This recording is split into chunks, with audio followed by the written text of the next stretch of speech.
Voilà, mes amis, on va commencer notre cours à la mémoire de monsieur et de madame Cahin. Et avec un petit peu moins de monde aujourd'hui, il y a des hauts, il y a des bas. Le corona est toujours là. Comment? Avec des hauts, avec des bas. Voilà. De toute façon, comme on dit, Altif tarpe la Satan, n'ouvre pas ta bouche au Satan, mais profitons de chaque jour que nous avons avant la prochaine quarantaine qui, à mon avis, va durer plusieurs mois cette fois-ci. Ouais, ils vont commencer, à mon avis, d'ici fin août, début septembre, et jusqu'à la fin de l'hiver, ils vont nous amener jusqu'après Pessah. Donc, faites des provisions de nourriture, faites des provisions d'argent, surtout ne dépensez pas votre argent gratuitement.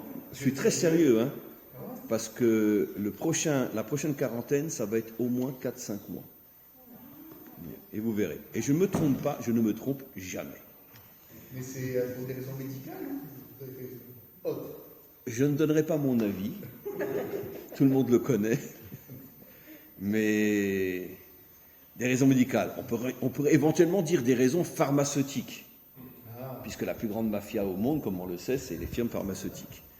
Mais bon, ce n'est pas le cours d'aujourd'hui. Je n'ai pas dit les médecins, j'ai dit les pharmacies. D'accord. Bon, ils se servent de vous, mais quoi qu'il en soit, on va commencer notre cours. On est dans Parshat Korach, mes amis, et je suis obligé de faire un bref rappel en arrière, très rapide sur la Parsha de la semaine dernière, parce que, évidemment, qu'est-ce que la Parsha de Korach vient faire juste après la Paracha des explorateurs? Il y a forcément un lien profond entre les deux, comme on va le voir aujourd'hui. Et juste un bref rappel, après je raconterai une histoire très importante que certains d'entre vous ont déjà entendue en ce qui concerne le Baal Shem Tov et le Gaon de Vilna. Mais d'abord un bref rappel. Qu'est-ce qu'on a expliqué sur les explorateurs? Un bref rappel un petit peu dur, mais qui est malheureusement vrai, c'est que finalement, qui sont ceux qui tiennent le peuple juif en exil? Ce sont les dirigeants spirituels. Pas les grandes tzadikim, puisque Yehoshua, Kalev, on va le prouver dans quelques instants, Moshe Rabbeinu, et j'imagine d'autres dont on ne parle pas, n'étaient pas... Mais la Torah ici nous révèle dans cette paracha des explorateurs quelque chose de terrifiant. Et je vais vous le prouver avec une histoire que vous pourrez vérifier, une histoire plus qu'authentique, dans quelques instants, c'est que finalement, quand le peuple juif est en exil, qui sont ses seuls modèles? On n'a pas de modèle politicien, on n'a pas de modèle, quand on est en exil, on n'a pas de nation, on n'a pas de structure ni politique, ni sociale, ni économique, puisqu'on vit séparés les uns des autres. Et donc finalement, le seul modèle des Juifs pendant des millénaires, c'était qui? Les dirigeants spirituels. Et les dirigeants spirituels, s'ils ne sont pas des gens immenses, ceux qui sont entre les deux, c'est eux la cause première de notre présence en exil. Parce que consciemment ou non, ils font tout pour nous retenir en exil pour une raison très très simple. Comme on l'a expliqué la semaine dernière, c'est pas de moi, c'est Rabbi Shimon Bar Yochai. Il ne faut pas toujours croire que c'est Dino qui dit des bêtises. Il y en a un autre qui en dit encore plus que moi, c'est Rabbi Shimon Bar Yochai.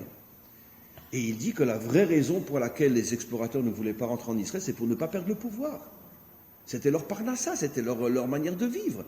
Imaginez-vous si aujourd'hui tous les Juifs quittaient Chutz La'aretz, qui sont les premiers qui vont s'effondrer, qui ne vont plus avoir de quoi manger? C'est tous les rabbins de communauté.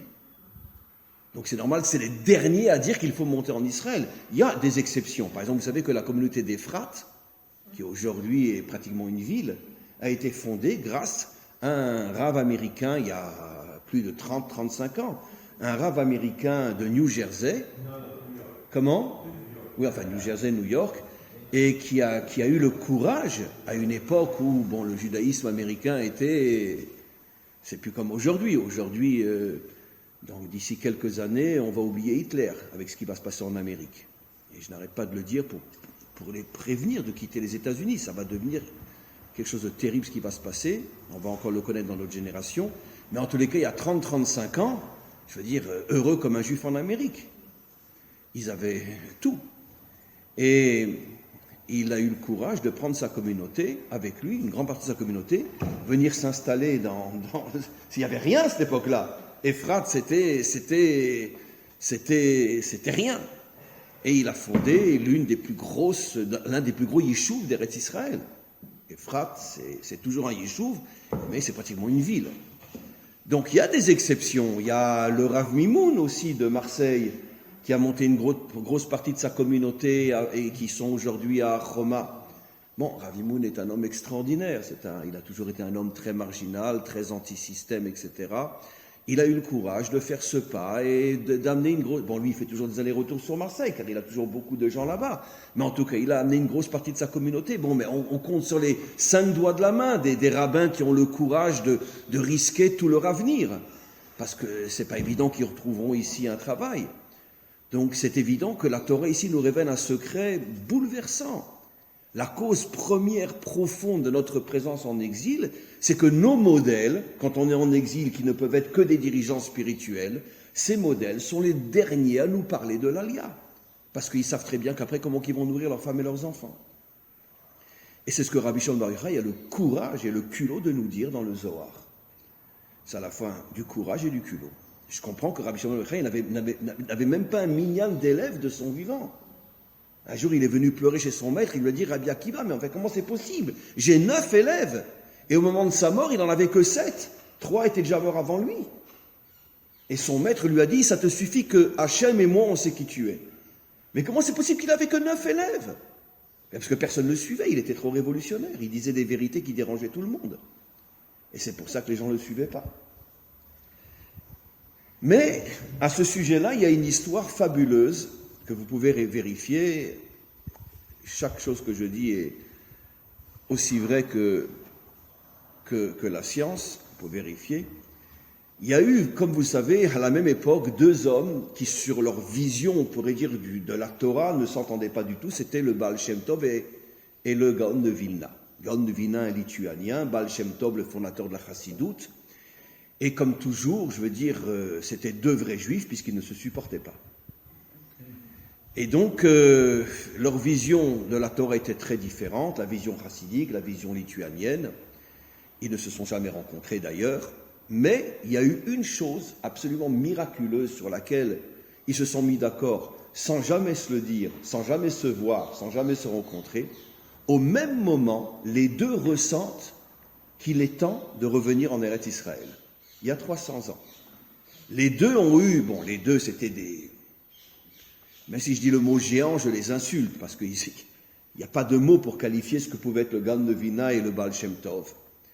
Et les 2 ont eu Beruach HaKodesh, ont eu ce ressenti spirituel que les temps de la délivrance commençaient, ce qu'on appelle Ikvata Demshicha, les talons du Messie. Il y a tout un talir qui peut durer des siècles, mais ils ont commencé à entendre les talons du Messie. Ça veut dire que ça y est, on rentre dans le processus. Et les 2, à des milliers de kilomètres l'un de l'autre, sans le savoir, sont d'accord sur un point. Ils commencent les uns et les autres à envoyer leurs plus grands élèves en Israël. Le Baal Shem Tov commence à envoyer ses élèves en Israël. La plupart des élèves du Baal Shem Tov s'installeront soit à Hebron, soit dans la Haute-Galilée. Par contre, le Gaon de Vilna, lui, envoie ses élèves, et la plupart de ses élèves s'installent à Jérusalem.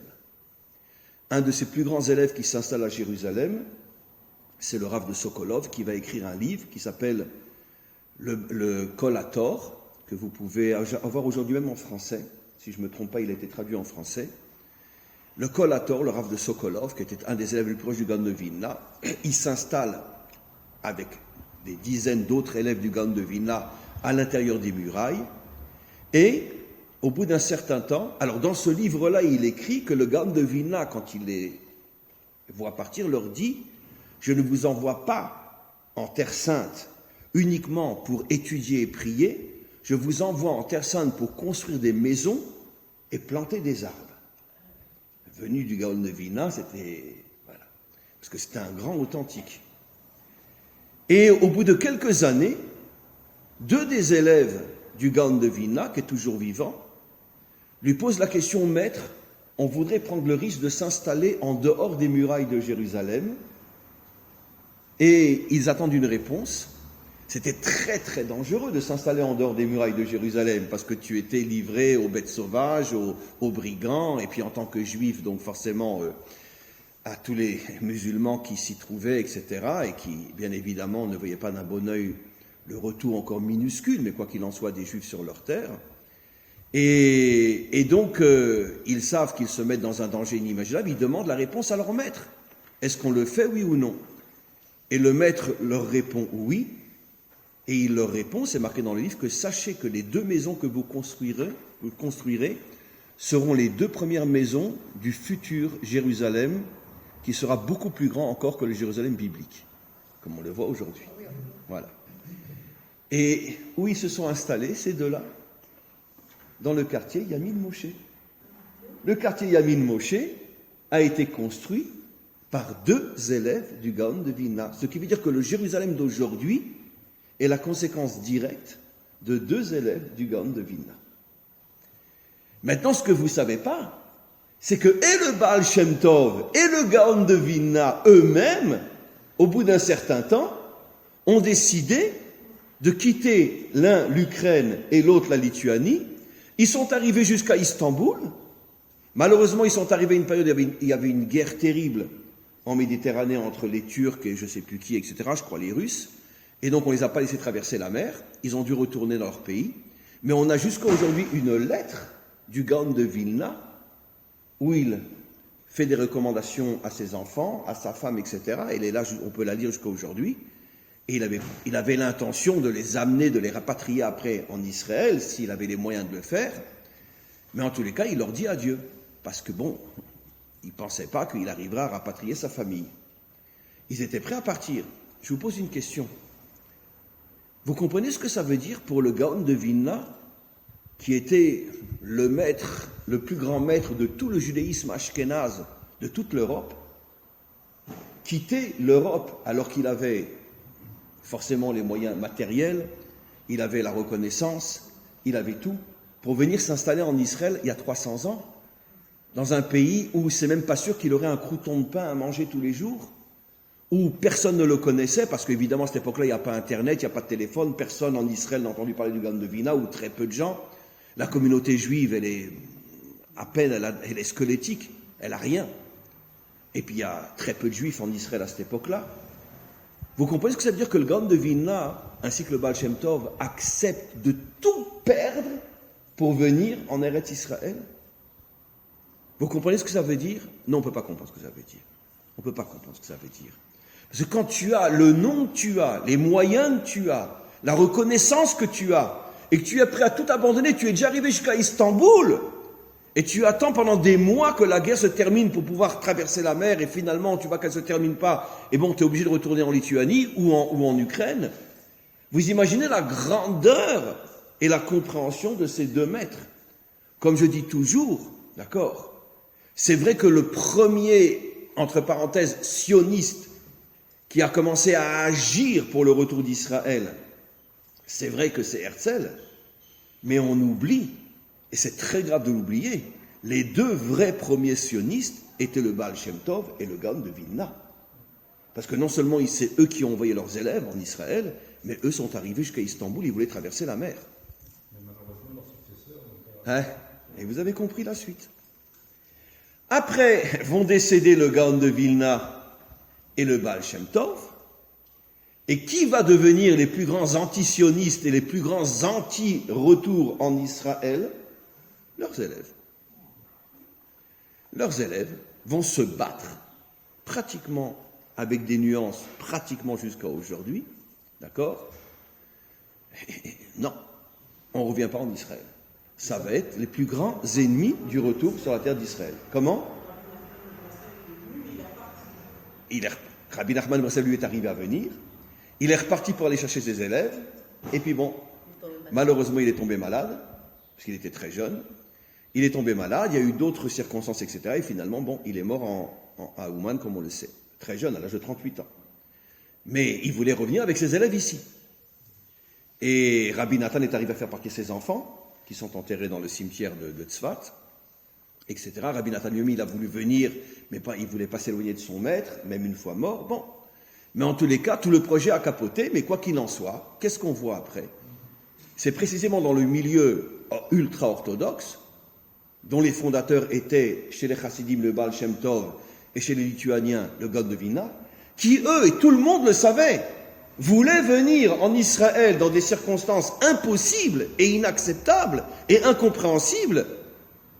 Mais une fois qu'eux vont mourir et que les élèves vont prendre la place, les élèves, eux, eh ben, ils vont tout faire pour empêcher le retour en Israël. Pourquoi? Parce qu'eux n'ont pas le Leshem Shamaïm de leur maître, n'ont pas ce tout pour Hachem comme leur maître. Eux, ils ont aussi une femme et des enfants qu'il faut nourrir. Et c'est déjà dur, c'est vrai, c'est pas facile. Même en exil à cette époque-là, même si tu es rave, de nourrir ta femme et tes enfants. Mais en tous les cas, c'est plus facile qu'en Israël à l'époque. Et donc, ils vont commencer à s'opposer. Alors évidemment, ils vont sortir plein d'arguments, le sionisme, machin, etc. Mais en vérité, on a la réponse. Rabbi Shimon Bar Yochai nous le dit. La vraie raison pour laquelle les explorateurs, qui étaient des géants spirituels à l'époque, n'ont pas voulu venir en Israël, c'était pour ne pas perdre leur poste de dirigeant. Donc si c'est vrai pour ce que Moshe lui-même a choisi, alors ne parlons pas des élèves du Gaon de Vilna ou des élèves du Baal Shem Tov. Comment? Il a fallu attendre le Rav Kook, etc. Ou Rav Tertel. Rav Tertel, Ema Banim Smecha, était un géant en Hongrie. Donc, quelle était la chassidoute qui dominait en Hongrie? Quelle était la chassidoute qui dominait en Hongrie? Satmer. Les Satmers sont des Hongrois.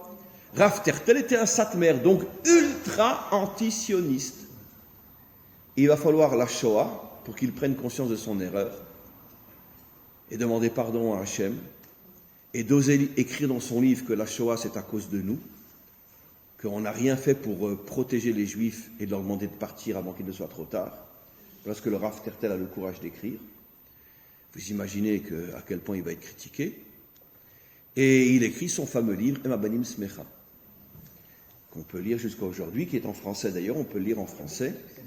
Et c'est un chef-d'œuvre, un des plus grands chefs-d'œuvre de notre génération. C'est celui qui a été sauvé? Non, il n'a pas été sauvé. Il a été caché. Il a été dénoncé à la fin de la guerre en 1944, parce que des voisins avaient entendu du bruit dans le grenier. Il était caché par des non-juifs hongrois. Et bon, Hachem, il y en avait dans tous les pays des gens qui protégeaient les juifs. Et malheureusement, une fois il a dû faire du bruit, ça s'est entendu, il a été dénoncé, il a été déporté à Auschwitz vers la fin 1944. Et il s'en est sorti. Il s'en est sorti.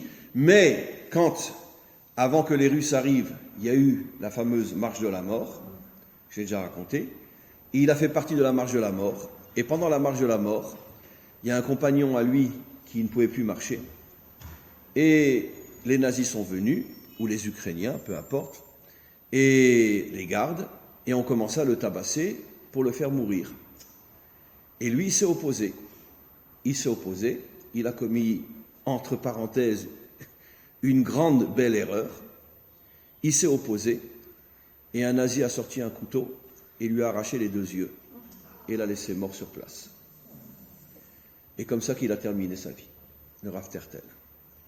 Et donc, si c'était pas opposé, il aurait peut-être, il aurait sans doute, vu la force apparemment qu'il avait, il aurait peut-être pu traverser la marche de la mort, comme beaucoup ont pu le faire, et après être libéré par les Russes. Mais lui, il s'est fait arracher les 2 yeux. C'est celui qui a fondé Satmer à New York. Celui qui a fondé Satmer à New York a été sauvé par les sionistes.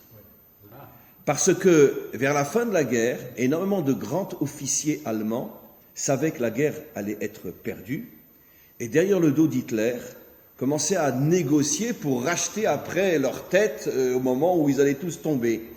Et certains officiers ont accepté de négocier l'évacuation de tout un train de juifs de Hongrie, qui étaient tous des juifs laïcs sionistes, et les chassidés Satmer, ceux qui sont restés ont pratiquement tous disparu, sont arrivés à négocier que le rabbi de Satmer puisse rentrer dans ce train.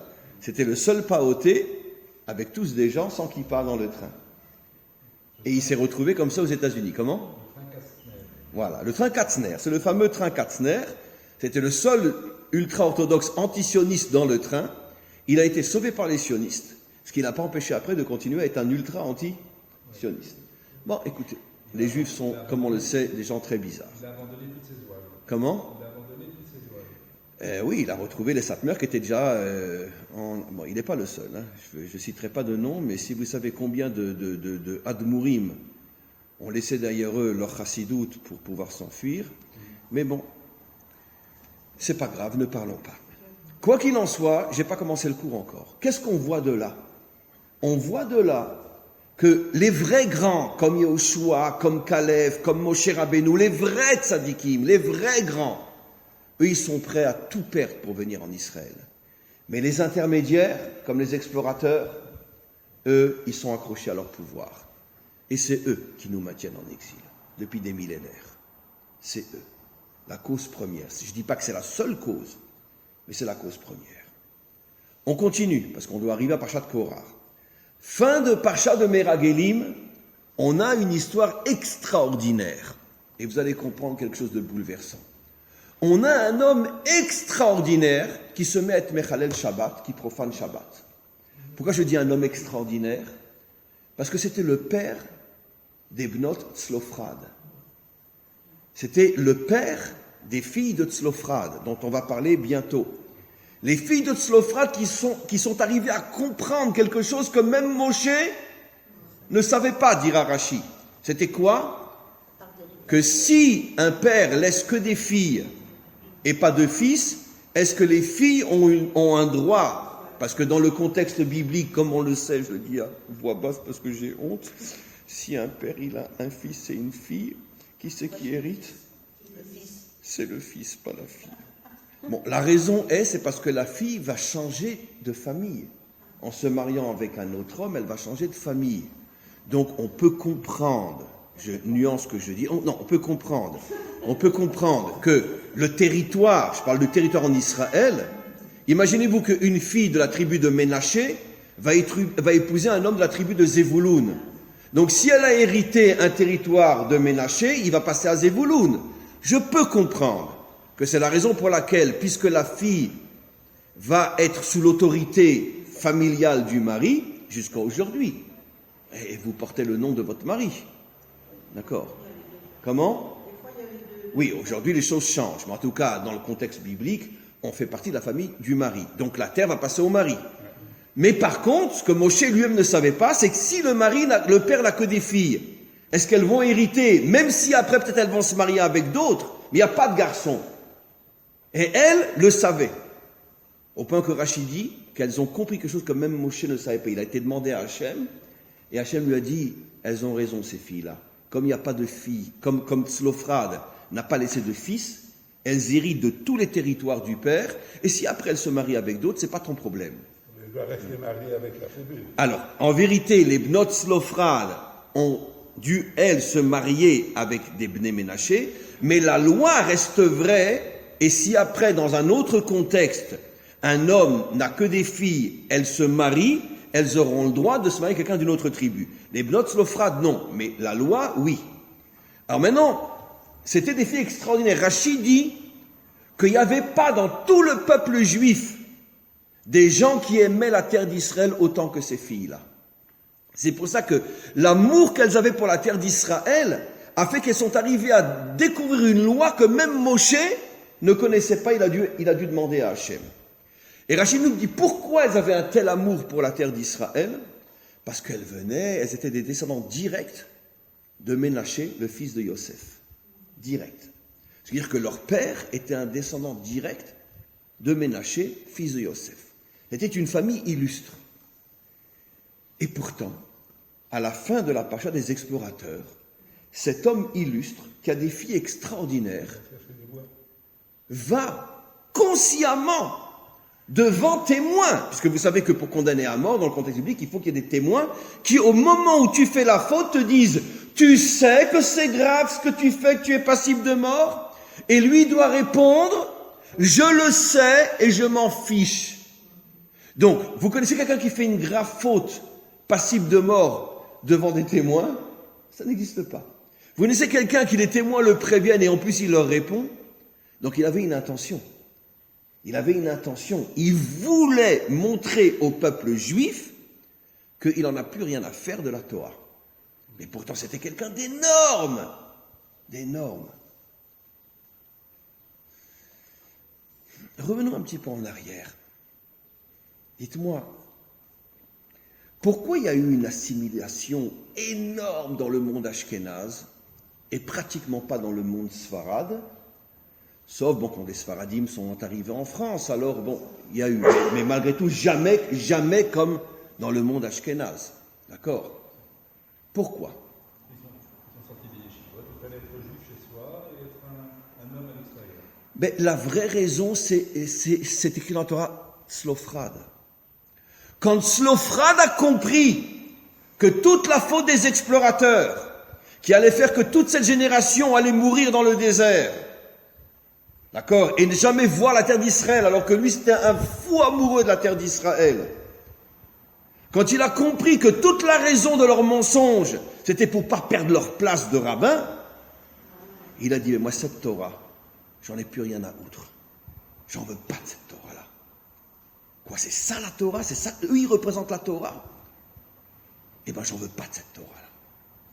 Eh ben, sachez, mes amis, que la raison profonde, en une génération qu'on est passé de 99% de pratiquants dans le monde ashkénaze à 90% de non-pratiquants, c'est pour cette raison. C'est que les Juifs en ont eu marre de se faire manipuler par des gens qui en vérité ne pensaient qu'à une chose, leur ego.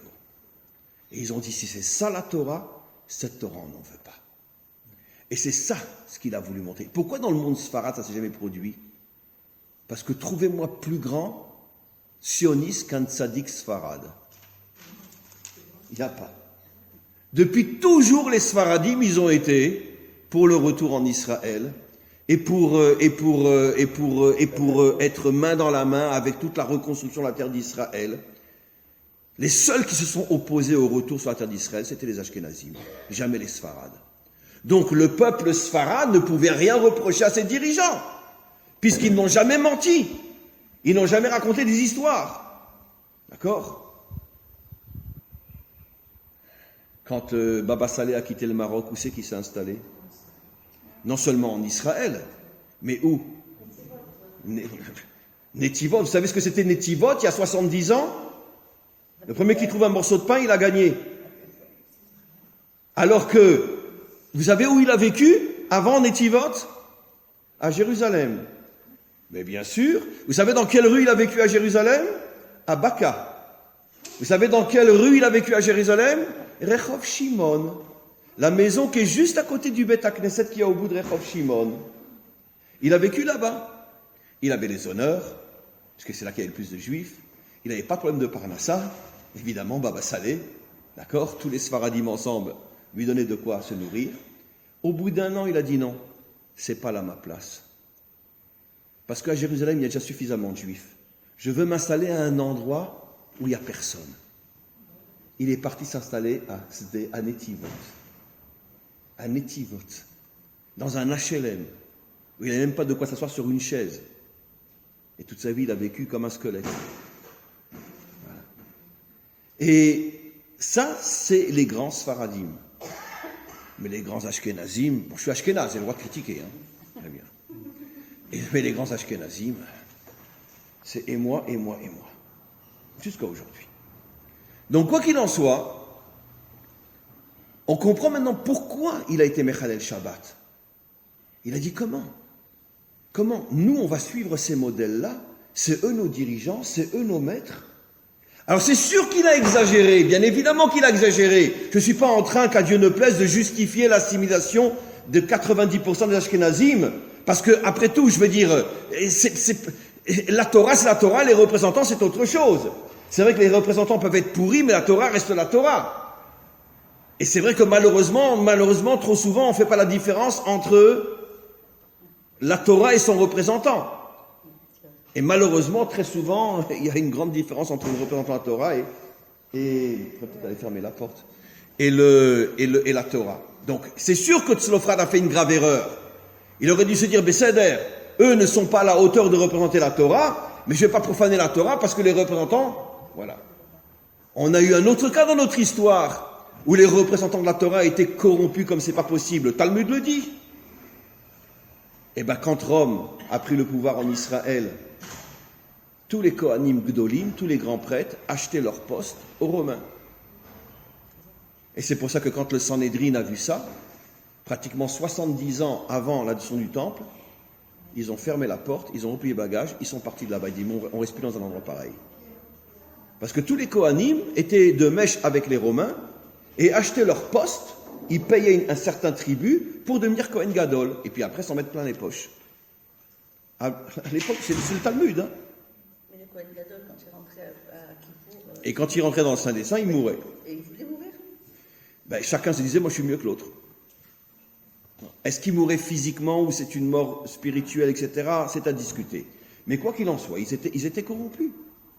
C'était les Kohanim Gdolim, ceux qui sont censés représenter la Torah. Alors, évidemment, le Sanhédrin, lui, n'a pas tout lâché. Mais il a dit, nous, on reste plus dans un endroit qui est à ce point corrompu. Et les 120 juges qui étaient donc à côté du temple ont fermé la porte et ils sont partis. Ils sont partis. Et c'est ce qu'ont fait beaucoup d'autres, comme tous les grands maîtres de la Mishnah, etc., qui ne pouvaient plus supporter cette corruption qu'il y avait. Voilà. Mais d'un autre côté, ça a amené aussi beaucoup de Juifs à tout lâcher. Ceux qui n'ont pas le niveau de faire la différence entre la Torah et ses représentants, ils lâchent tout. Ben, comme on le voit en Israël aujourd'hui.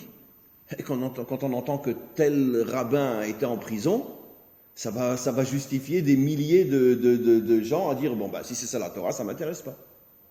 D'accord ? C'est vrai dans toutes les religions. Et quand on entend ce qui se passe au Vatican ou ailleurs, très bien. Mais le problème, c'est que l'homme doit faire la différence entre Dieu, sa lumière, et malheureusement ses représentants. Les représentants ne représentent que leur nombril, un point c'est tout. Mais c'est pas parce que eux me trahissent que je dois tout lâcher. Et ça, c'est ce que Tzlofrad n'a pas compris. Mais quoi qu'il en soit de là, qu'est-ce que la Torah nous montre ? C'est que finalement, dans la même paracha, on a un enseignement fabuleux. Si nos dirigeants spirituels nous maintiennent en exil, ça va causer la profanation de la Torah. Et dans le monde ashkénaze, c'est exactement ce qu'on a vu. Mamash, ce qu'on a vu. Et on arrive, Parshat Korach. Le premier verset, qu'est-ce qu'il nous dit ? Parshat Korach, c'est donc maintenant, on est dans le désert. Donc, on est maintenant en exil. Le premier verset va nous dire quelque chose de fabuleux dont j'ai déjà parlé. Korach se lie à Dathan et Aviram pour se révolter contre Moshe. Dathan et Aviram, c'est qui ? Traduction du mot date, la religion. Aviram, je suis d'une famille puissante. J'ai le fric. Dathan et Aviram, qui étaient les deux plus grands ennemis de qui ? De Moshe. Et pourquoi ils sont sortis d'Égypte ? Pour détruire le projet de l'intérieur. C'est qui Dathan et Aviram ? Qu'est-ce que la Torah nous montre ? Eh bien, c'est l'alliance entre la noblesse et le clergé, qui est, d'une certaine manière, malheureusement, le sort de toutes les fausses religions, y compris dans le judaïsme. C'est-à-dire que la religion s'associe au pouvoir. C'est vrai, ici en Israël aussi, que la religion, elle s'associe au pouvoir. Juste avant les dernières élections, il y avait quelqu'un qui disait « Si vous votez pour moi, vous votez pour Bibi ». Les panneaux étaient partout dans le pays. On ne dira pas de qui il s'agit. Et c'est vrai que les partis religieux sont toujours du côté du pouvoir. Si la gauche gagne, ils sont avec la gauche.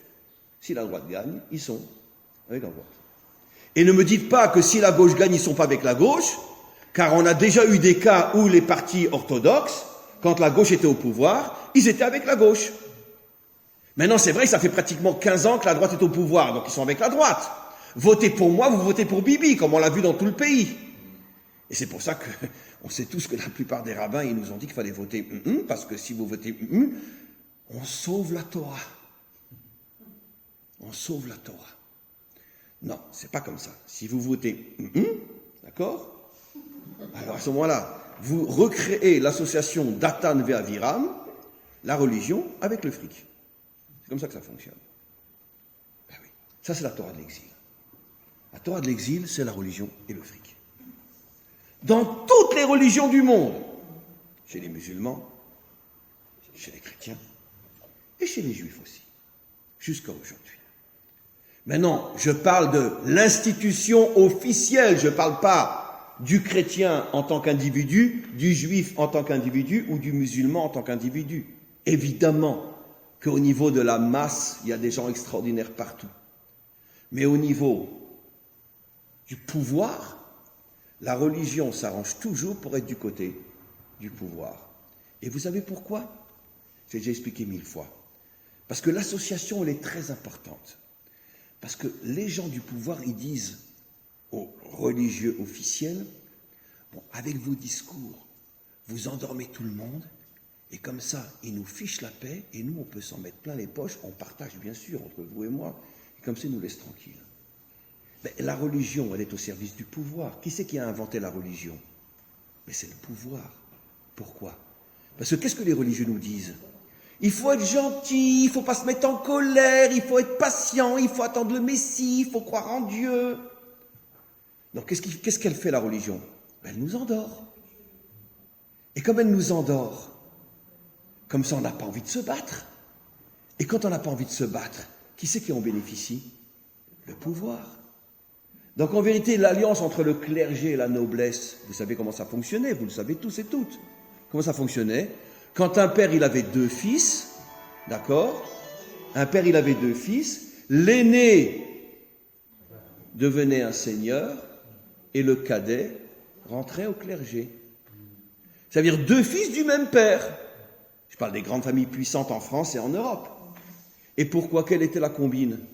C'est que toi, mon fils, tu endors le peuple avec tes discours religieux, et toi, mon autre fils, tu t'en mets plein la poche, et tu partages avec ton frère.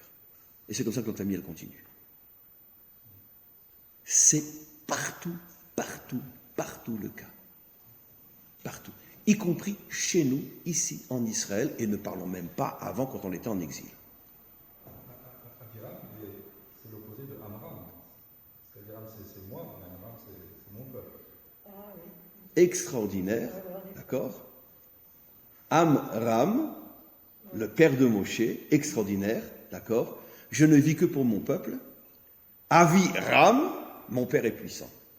Avec qui je m'associe? Avec Datan, Dat, la religion. Mes amis, c'est à pleurer. La Torah nous révèle des secrets tellement forts, tellement puissants, tellement... Et personne ne le voit. Que quand Korach se révolte contre Moshe, il prend avec lui qui? La religion et le fric. Maintenant, n'oublions pas que Korach lui-même, nos maîtres nous disent qu'il était le plus riche à cette époque-là. Plus riche encore que Moshe. Parce qu'il avait découvert, au moment de la sortie d'Égypte, il avait découvert un trésor inimaginable, disent nos maîtres, qu'il avait pris avec lui. Il était très puissant, très riche, etc. Qu'est-ce que la Torah veut nous faire comprendre? C'est qu'en vérité, c'est quoi la Torah de l'exil? C'est quoi la religion de l'exil jusqu'à la délivrance finale? Au niveau des peuples, il y a des gens bien partout. Des gens bien partout. Mais au niveau des dirigeants, d'accord, c'est tous des menteurs qui se servent de leurs belles paroles pour nous endormir et s'en mettre plein les poches. Il n'y a pas une exception à la règle. Pas une exception à la règle. Voilà ce que la Torah a le courage de nous révéler. Ça veut dire que les derniers qu'il faut suivre, c'est ceux qui ont un poste important. Qu'ils soient politiciens ou religieux, s'ils ont un poste important, ne les écoutez jamais. Ils vous mentent pour s'en mettre plein les poches. Voilà. C'est dur à accepter, mais c'est malheureusement vrai. C'est pour ça que je reprends l'exemple de Baba Saleh. Et quand je reprends l'exemple de Baba Saleh, je vous garantis, je retiens mes larmes. On a eu vraiment, et il n'est pas le seul, mais un vrai maître authentique. S'il avait voulu, Baba Saleh, il aurait pu vivre à Katamon, dans une villa à 3 étages, avec même à l'époque, avec des 10 ou 15 000 ou 20 000 shekels de salaire par mois, s'il avait voulu. Il a vécu comme le plus pauvre des pauvres, dans un HLM qui tenait à peine debout, à Netivot, il y a 60 ans. Vous savez ce que c'était Netivot il y a 60 ans. Alors grâce à Dieu, on a de vrais géants dans notre peuple. On a de vrais géants. On en a encore un autre aujourd'hui. Et lui, c'est un chidouche, c'est un ashkénaze. Raphaïm Kanievski. Qui vit dans la même maison depuis qu'il s'est marié. D'accord ? Il a eu 10 ou 11 gosses dans un 3 pièces. 10 ou 11 gosses dans un... S'il voulait, il pourrait être multimillionnaire, cet homme-là. Il est reconnu par tout Israël comme étant le géant de la génération. Il vit dans un 3 pièces. Il a mis au monde 11 gosses qu'il a élevés dans un 3 pièces. Voilà. Il a toujours refusé qu'on lui passe de l'argent. Lui, c'est pas Datan Ve'aviram. Lui, c'est un vrai juste. Grâce à Dieu, bon Hachem, qu'il y a des vrais justes, même à l'époque des explorateurs, il y avait Yehoshua, il y avait Caleb, il y avait Moshe, etc. Bien sûr qu'il y avait. Mais malheureusement, entre le peuple et les vrais justes, il y a un tsunami de faux justes qui, eux, se servent de la religion ou de la politique pour nous endormir et s'en mettre plein les poches. Vous avez 1 milliard de fois. Alors c'est intéressant parce que j'ai parlé d'un Sfarad, après un Ashkenaz, et vous terminez avec un politicien.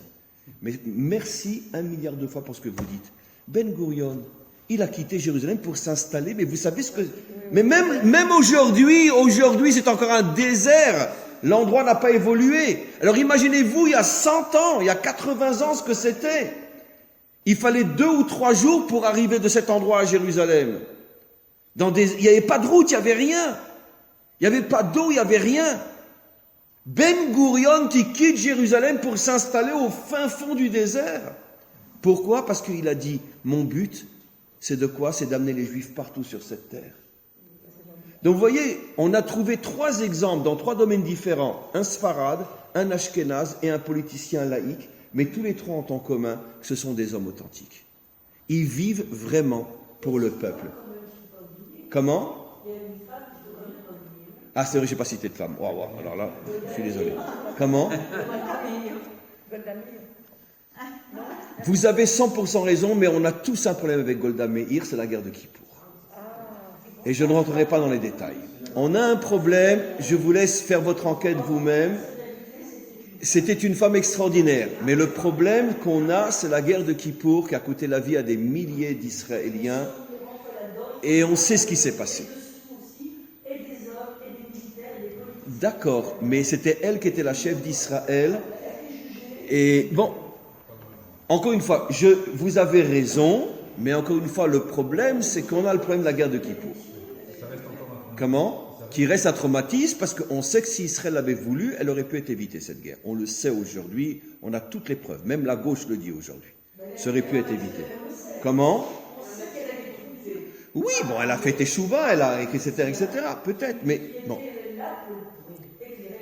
Je ne nie pas ce que vous dites. Le problème, c'est qu'il y a une tache noire à la fin de sa vie qui fait que beaucoup de gens ont du mal à citer comme exemple. Mais encore une fois, je ne nie pas ce que vous dites, vous avez 100% raison.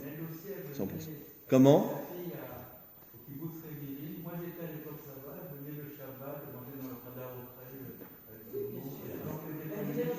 Non, mais encore une fois, Chas Veshalom, personne ne nie que c'était une femme hors du commun. Mais il y a ce problème de Yom Kippour qui a jeté beaucoup d'ombre sur le personnage. Mais bon, c'est à la fin de sa vie, donc des fois, quand on vieillit aussi, on n'a peut-être pas toute sa force, toute sa conscience, etc. Comme d'autres, etc., comme Sharon avec le Gush Katif, ou comme Begin avec la guerre du Liban. Ils étaient tous dans un âge très très avancé, peut-être épuisés, peut-être aussi plus capables d'avoir cette conscience qu'ils avaient quand ils étaient jeunes. Comment ? Comme Olmert.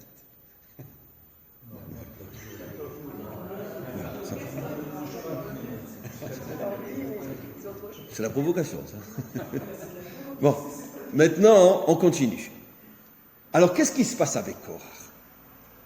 Korach, finalement, encore une fois, on le voit dès son alliance avec Datan Ve'aviram, c'est que qu'est-ce que lui, il veut? Lui, il veut réinstituer la Torah de l'exil. Et la Torah de l'exil, le pouvoir, d'où on le sait, Rashi. D'ailleurs, toutes ces bonnes paroles, comment qu'il attaque Moshe et Aaron? Regardez, Rashi. Il vient chez Moshe, il lui dit, je comprends pas. Arrête de te ficher de nous, hein. Toi, tu prends la royauté, tu donnes la Keuna à ton frère. Ouais, belle famille, hein. Ouais, hein. Très bien. Bon, Moshe, en vérité, bon, j'espère que c'est vrai. Il a rien choisi. C'est Dieu qui l'a décidé. On essaye d'être croyant un petit peu. Donc, c'est pas lui qui a décidé. Mais donc, il vient chez Moshe, il lui dit, ouais, d'accord, arrête. Et donc il dit, mais kol haïda kulam kedoshim, on a tous entendu sur le Har Sinaï, Anochi Hashem Elokecha. Donc le discours politicien classique ou rabbinique classique, je fais tout pour mon peuple, d'accord.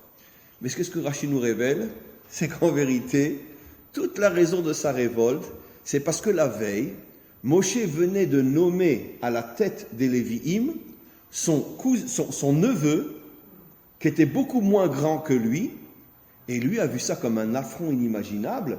Comment? Mais tu oses nommer à la tête des Lévi'im un autre que moi-même? Mais je suis le plus grand de tous. Et donc, qu'est-ce qu'il a pensé? Que Moshe a fait ça pour se débarrasser d'une influence trop charismatique à l'intérieur du pouvoir. D'accord? Ça nous fait penser à quelqu'un de très connu du côté du Likoud, qui liquide tous les gens qui pourraient faire un petit peu d'ombre. Non, j'ai rien dit. Et donc, oui, mais nos maîtres l'ont dit, Istakel beoraita ou bara alma, la Torah c'est le plan de toute l'histoire. Quand tu as compris la Torah, tu n'as plus aucune surprise. Ce n'est que, comme l'a dit le roi Salomon, En chadash tachat hashemesh, il n'y a pas de nouveau sous le soleil. Tout a déjà été écrit dans la Torah. Les hommes ne se rendent même pas compte qu'ils ne font que reproduire toutes les parachiotes de la Torah. Et donc, qu'est-ce qu'il s'est dit, Korah? Pourquoi Moshe, il veut pas que je rentre dans le gouvernement? Parce qu'il sait que j'ai du charismatisme. Et donc, il a très très peur que je le voile. Donc, il met mon petit-neveu, comme ça. Donc, il y a lui, son frère et mon petit-neveu. Mon petit-neveu, c'est un petit zut, donc il va pas l'inquiéter. Mais moi, il me laisse dehors. En vérité, bon, nous, on croit que c'est Hachem qui avait décidé. Très bien. Mais pourquoi il s'est révolté? Alors, au niveau de son discours, il va pas dire pourquoi j'ai pas été nommé à la tête des Lévi'im. Il va dire, mais qu'est-ce que c'est que ça? Pourquoi les Kohanim sont différents des autres? On est tous saints, on est tous les mêmes, pourquoi il y a les Kohanim, ils ont le droit de rentrer dans le Saint des Saints et pas nous? Et donc, le discours, comment dire, Woodstock typique. D'accord, on est tous égaux, on est tous ci, on est tous ça, il n'y a pas de différence, etc. Donc au niveau du discours, tout le monde le suit. Il arrive à amener avec lui 250 grands d'Israël, 250. Ça veut dire qu'il a un discours charismatique, convaincant, etc. Tout le monde le croit. Mais la seule chose qu'il ne dit pas, c'est qu'il fait tout ça pourquoi? Et moi. Voilà. Pourquoi j'ai pas eu le pouvoir? Vaïkar. Et pourquoi il l'a pas eu? J'en fais en plus. Pourquoi il l'a pas eu? Comment? Pourquoi il l'a pas eu? Parce que quand même, vis-à-vis de... Parce que Hachem savait que cet homme-là, c'était le culte de l'ego. Et donc Hachem n'a pas voulu nommer quelqu'un. Voilà. Vous comprenez? D'où on a la preuve que Moshe, c'est pas le culte de l'ego. Mais il a refusé au début. Comment? Parce qu'au début, il voulait pas. C'est Hachem qui l'a obligé. Alors, moi, si demain vient Hachem, il me dit, je te mets Rosh Memshala, je ne laisse même pas terminer la phrase, je suis déjà dans ma voiture. Attends, comment? Quoi? Vous? Et en plus, il bégayait, il était... Hachem, il l'a cogné pour l'obliger à être le Goël. Ça, c'est un vrai dirigeant, comme le roi David, qui voulait pas non plus. Même quand toutes les tribus sont venues le nommer roi, il a dit non, je m'en vais 7 ans à Hebron. 7 ans à Hebron alors qu'il aurait pu aller directement à Jérusalem. Mais trouvez-moi un politicien qui fait un truc pareil. 7 ans à Hebron, qu'est-ce qu'il a voulu montrer? Moi, je ne cours pas après le pouvoir, moi. Moi, je veux être sûr que Hachem me veut. Et je décide en fonction de lui. Voilà. Et Korah, avant de terminer la phrase, il est déjà... Donc Hachem ne voulait pas un dirigeant pareil. Hachem ne voulait que des gens qui soient de vrais amoureux du peuple. Donc de vrais amoureux d'Hachem. Bon, on en a eu 5 ou 6 dans toute l'histoire. Hein. On a eu Moshe, Aaron, on a eu David, c'est sûr. Trouve-moi-en un autre. Peut-être le roi Hiskiyahu. Yahushua, ça c'est sûr que oui aussi. Bon, peut-être qu'on va arriver à 10 vrais dirigeants dans toute notre histoire. Des gens qui, tout leur souci, c'était le peuple. Le peuple est donc Hachem. Et ils voulaient rien pour eux. Voilà. C'est dans notre paracha, quand Korach se révolte, que Moshe dira « Même l'âne sur lequel je me déplace pour eux, même cet âne-là, c'est moi qui l'ai acheté avec mes sous. » Ça va dans tous les pays du monde, hein, tous les 2-3 ans, le Parlement, il s'augmente sa masquerade, comme on dit masquerade, son salaire. Hein. C'est-à-dire qu'ici en Israël, il n'y a plus personne à de quoi manger, mais vous inquiétez pas, les parlementaires, eux, dans quelques mois, ils s'augmentent leur salaire. Hein. Ah bah oui, c'est les parlementaires, les paroles. 20 millions pour la voiture d'un dirigeant. Oui, on sait de qui on parle. D'accord. Qu'est-ce que les choses disent? Et nous, on est comme des moutons, on accepte, et la Torah nous dit tout. On peut rien, c'est vrai qu'on peut rien faire, parce que si quelqu'un y fait, il va se retrouver une balle dans la tête, c'est sûr. Mais bon, c'est pas grave. Ce qui compte, c'est que les dirigeants, eux, ils s'occupent de nous. Dans leur discours, ils n'arrêtent pas de nous dire « Mon peuple, je vous aime, et surtout, continuez à bien me payer. » Très bien. Et donc, dans notre paracha, qu'est-ce que dit Moshe? Même l'âne avec lequel je me déplace pour eux, même cet âne-là, je l'ai payé avec mes sous. Je n'ai jamais rien pris, un centime. Vous connaissez un dirigeant qui ne prend pas un centime de son peuple? Mais c'est à pleurer, mes amis. La vérité, c'est que des comme ça, on n'en a eu que deux dans toute notre histoire, qui n'ont jamais rien pris, un centime du peuple. Qui c'était? Moshe, et qui est le deuxième? Shmuel. Shmuel, avant de mourir, dira la même chose. Il dit, j'ai pas pris un centime. Toute ma vie, je l'ai consacrée à ce peuple, j'ai jamais demandé un salaire. Je me suis débrouillé tout seul. On en a eu deux, Moshe et Shmuel. On en a eu deux qui étaient aussi des tzadikim, mais pas jusqu'à ce niveau-là. Moshe et Shmuel. Vous imaginez un dirigeant qui consacre toute sa vie à un peuple et qui ne prend pas un salaire? Et quel salaire? D'accord. Donc, qu'est-ce que la Torah veut nous faire comprendre avec cette histoire des explorateurs? Cette histoire de celui qui a profané la Torah, et après la révolte de Korah avec Datan et Aviram, c'est que quand un peuple est en exil, tout le pouvoir politique et religieux est corrompu. Et attention, quand je dis quand un peuple est en exil, je vous ai expliqué des milliards de fois, que toute l'humanité est en exil. La seule différence, c'est que nous, on le sait, et les Français ne le savent pas. Parce que nous, on le sait parce qu'on le vit aussi physiquement, géographiquement. Mais le vrai exil, comme disait le Rav Kook, il n'est pas à l'extérieur, il est à l'intérieur. Comme disait le Rav Kook, ce sera plus facile de sortir les Juifs de l'exil que de sortir l'exil des Juifs. Et la différence entre nous et les nations, c'est que elles sont toutes en exil intérieur, et nous, on a la chance de le savoir parce qu'on a aussi un exil extérieur. Et puis, grâce à Dieu, vive la France, d'accord? Quand on manifeste en France, comme hier, qu'est-ce qu'on crie? Sale juif, rentrez chez vous, la France ne vous appartient pas. Comme je dis toujours, merci, merci, merci, merci, merci, antisémites. Vous nous sauvez, parce que grâce à vous, les juifs vont quitter le 16e. Voilà. Non, mais quand ils vont crier un peu plus fort, peut-être. Merci, continuez à dire sale juif, grâce à vous, ils vont tous revenir en Israël. Continuez, vous êtes nos sauveurs. Mais bien sûr, ce sont nos sauveurs. Comment? Une manifestation contre le racisme.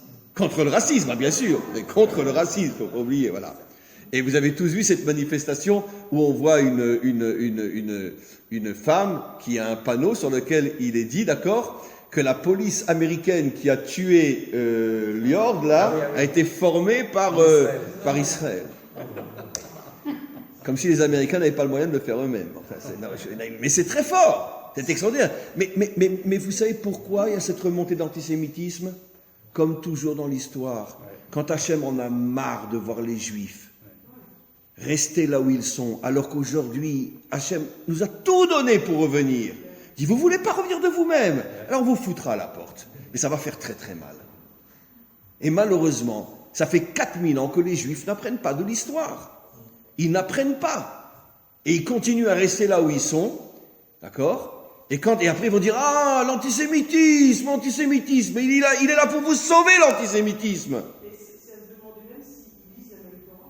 Comment? Dans la Torah, c'est tellement clair que... Eh ben, c'est tout mon cours. La Torah de l'exil est une Torah anti-Israël. C'est tout mon cours.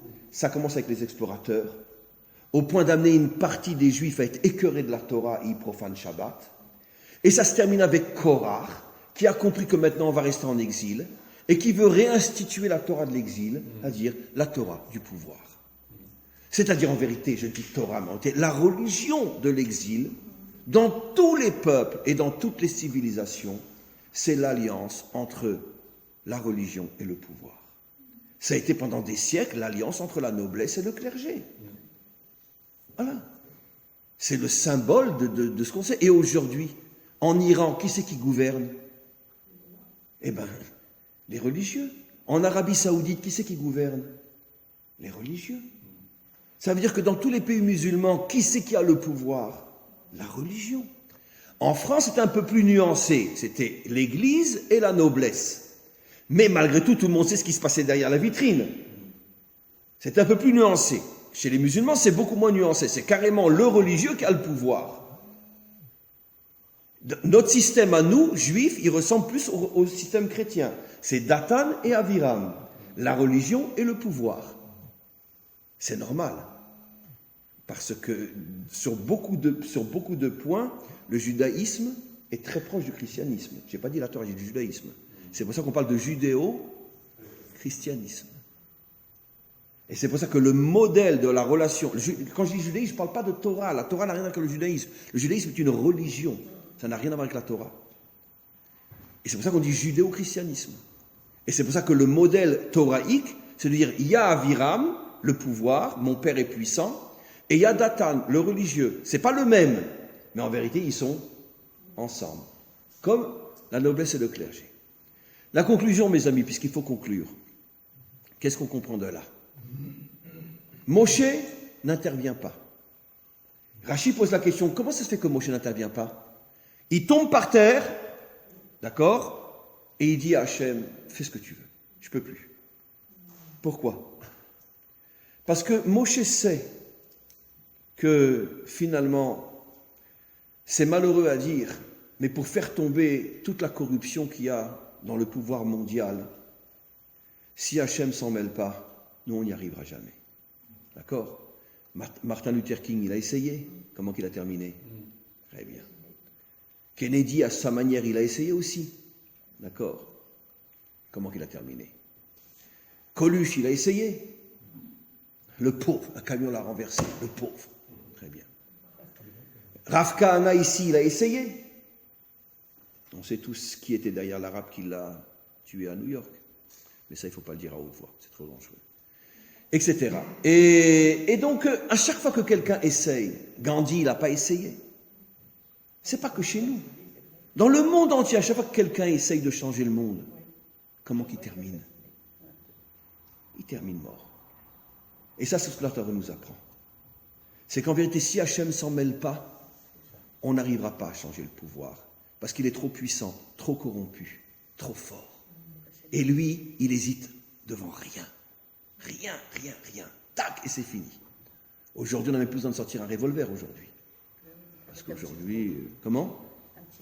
Une petite drogue, un petit truc, un petit machin, c'est fini. Aujourd'hui, il peut t'envoyer un rayon dans ton téléphone. Aujourd'hui, dans ton téléphone. On sait très bien qu'en Israël, tous les téléphones sont contrôlés par le Shabak. On le sait. Donc, si le Shabak est dérangé par quelqu'un, il envoie une radiation trop forte dans le téléphone, au moment où tu parles, et t'es mort. Ben oui, vous savez très bien. Et ils ont dit clairement que le Shabak est sur nos téléphones aujourd'hui. Et oui, parce que dans une situation difficile, ils veulent être sûrs que personne ne se révolte. Très bien. Ben, on est un pays occidental, hein. Je veux dire, ça fonctionne comme partout. Donc, qu'est-ce que fait Moshe? Moshe, il dit à Hachem, écoute, moi je ne peux rien contre le pouvoir. Tu veux t'en mêler? Tu t'en mêles. Qu'est-ce qu'a fait Hachem? Il a ouvert la terre. Ils sont tous tombés. Il a tué 14 000 après. Comment? Il en a tué 14 000 après. Et après, encore après une épidémie, etc. Bon, Hachem est intervenu. Hachem est intervenu, il a ouvert la terre et ils sont tous tombés. Maintenant, bon, ça, c'est une image. Je ne dis pas que ça ne s'est pas passé, hein, il faut croire, c'est marqué dans la Torah. Mais bon, moi, ce n'est pas mon style de croire les choses telles quelles. Moi, j'essaie de comprendre qu'est-ce qui se cache derrière. Quel est le message? La terre s'est ouverte. La terre, c'est la matérialité. Finalement, qu'est-ce qui va faire tomber tous ces pouvoirs matérialistes et corrompus? Eh bien, vous savez quoi? C'est la matérialité elle-même. La matérialité elle-même. Ça veut dire, traduit dans un langage moderne, les crises économiques. Absolument. C'est ça l'effondrement, que la terre, elle s'ouvre. Ça veut dire qu'à chaque fois que Hachem veut faire tomber un pouvoir corrompu, qu'est-ce qu'il amène? Une crise économique inimaginable qui fait tomber tout le monde. Et bien, je terminerai avec une note d'optimisme, que je suis très ashkénaze. Et bien, mes amis, préparez-vous, parce qu'elle est déjà à notre porte. La prochaine crise mondiale économique qui va faire que toute l'économie mondiale va s'écrouler, et on va encore le voir. Donc, si vous avez des sous, mettez-les de côté, parce que je vous garantis que ça va aller très, très, très mal dans les mois à venir. Pourquoi? Parce que je pense qu'Hachem en a vraiment assez de toute cette corruption qu'il y a dans le monde, et il a décidé de mettre un sacré coup, et donc tout va s'écrouler. Malheureusement, c'est vrai que les pouvoirs s'écroulent aussi, mais malheureusement, ceux qui souffrent le plus, c'est nous, parce qu'eux, ils ont plus de réserves que nous. Mais ils vont s'écrouler eux aussi. Et Bezrat Hachem, alors comme on est religieux, on va terminer sur une note positive, et après Bezrat Hachem, le Messie viendra. Et il nous sauvera tous. Et ça sera la délivrance. On dit tous ensemble, Amen, Vechen, Yeratzon. Allez.